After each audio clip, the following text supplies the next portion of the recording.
ડાયાબિટીસના દર્દીઓએ ક્યારે પણ ચપ્પલ કે શૂઝ કે કોઈ પણ પ્રકારના ફૂટવેર વગર ન ચાલવું જોઈએ. એ ભલે તમે ઘરની અંદર હો. ફૂટવેર કેવું હોવું જોઈએ? તો એકદમ સારી ક્વોલિટીનું વેલ ફિટિંગ, એટલે કે બહુ લૂઝ નહીં અને બહુ ટાઈટ નહીં. કોઈ પણ જગ્યાએથી અંદરથી તમારા પગ ઉપર પ્રેશર ના આવવું જોઈએ.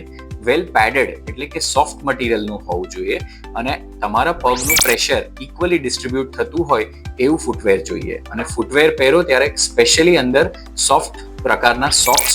ડાયાબિટીસ વાળા દર્દીઓએ આવી રીતે પગની કેર રાખ્યા પછી, એટલે સાફ કર્યા પછી એવરી ડે ડેલી પોતાના પગનું ઇન્સ્પેક્શન કરવું જોઈએ.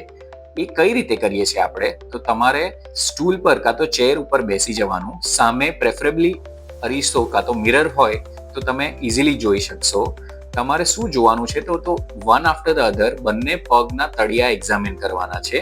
તમારી આંગળીની જે ટીપ હોય એનાથી દરેક પગના અંગૂઠા ટચ કરવાના છે અને જોવાનું છે કે સેન્સેશન જે તમને ફીલ થવું જોઈએ એ ચેતનાઓ છે કે નથી. પગમાં કોઈ પણ ક્રેક છે કે નહીં, કોઈ જગ્યાએ ચાંદુ જેવું ફીલ થાય છે કે દેખાય છે, કોઈ જગ્યાથી રસી આવે છે.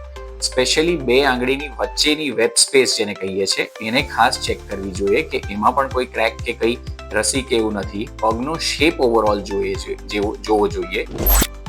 આમાંથી કોઈ પણ લક્ષણ તમને એવા લાગતા હોય, પગને લગતા કે ઇન્ફેક્શન લાગે છે, ચાંદુ પડ્યું છે, પગ સોજી ગયો છે, પગનો શેપ બદલાયો છે, તો વિચાર્યા વગર તાત્કાલિક પ્રોફેશનલ મેડિકલ હેલ્પની સંપર્ક કરો અને નિયરેસ્ટ હોસ્પિટલમાં બતાવીને તમારા પગની સારવાર કરાવો.